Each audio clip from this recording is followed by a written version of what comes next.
Hi, welcome to our channel. In this lesson I want to show you how to improvise your first blues guitar solo, even if you've never improvised anything before. It's not about playing lots of notes, it's about having fun, it's about being creative, it's about playing music. So let's get into the lesson. So what is improvisation? Improvising is making up music, making up melodies on the spot, and in a blues context we often refer to these little melodies as licks. To start improvising your own blues solos, you don't need to know lots of theory, you don't need to know lots of scales. We're going to focus on one scale to start with. We're going to play in the key of E, which means we have the E minor pentatonic scale available to us. And don't worry about playing the whole scale. To keep a solo interesting and simple, it's best not to try and be overwhelmed with all the notes in the scale. Just stick to a little area of it. So the area we're going to use is just starting on the D string, open string, 2nd fret D string, open fret G string, 2nd fret G string, open B string. Now you know what notes we're using, we need to establish what notes fit where. The scale will fit any of the chords in the key of E, but some will sound better than others. And the simplest way to approach this to start with is to target the root notes. So we're playing over an E chord to start with in the key of E. So our E is the 2nd fret on the D string. When it changes to the A chord in the 5th bar, 2nd fret on the G string gives us that root note again. We go to a B in a turnaround section, and the B is the open B string here. So familiarise yourself, get those under your fingers so you can approach those 3 notes. Very simple pattern, and because we know the notes in the scale, we can approach any of those notes with notes in the scale. But to keep it really simple, I've written out a solo, just very simple licks over each bar. And the first one, lick number 1, bar number 1, we're just going to approach our root note, the 2nd fret on the D string of E, from below. So just the D string, and nice bluesy thing, very simple, just hammer on into that.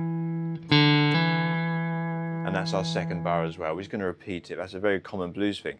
Play a phrase, repeat it, solidify it in the listener's ears. And then the 3rd bar, we approach it from above and go back down. So it's the open G string going down to it. And then the 4th bar, for some interest, we can add a nice little device, very Hendrixy or Stevie Ray Vaughan, this kind of hammer on pull off device. It's called a trill. And then when we change chord to the A, we do the same riff. And then in the 6th bar, do another one of these trills. And we follow the movement of the chord sequence with our target notes of the scale, and it works really well. And then we go back to the E, and now we can play a little more scalic riff, just to round that lick off. Sounds really nice. That's our 8th bar. Then we get to a turnaround section. On the B, we can just do something. It's quite fancy, using arpeggio. We're playing notes in the scale still, but we're outlining an E minor chord to take us into the B. Our note is B on the open B string.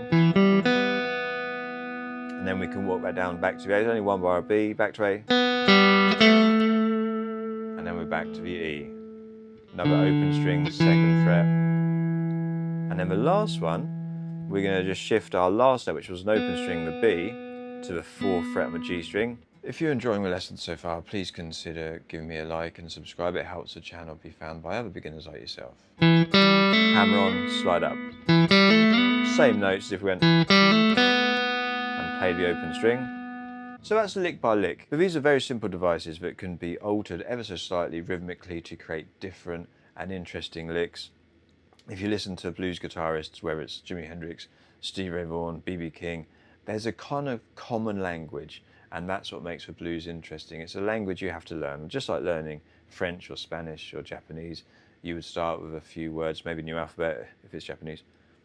You start with a few words, then a few simple phrases, and then you start to build your own sentences before you can speak fluently. And it's exactly the same in music, and the same with blues music and guitar playing. You just have to learn the language, which is just learn a few phrases and then adapt them for your circumstances. And the blues is its own distinct language. So there's a lot of common phrases, and the more of these things you learn, the more it gets easier.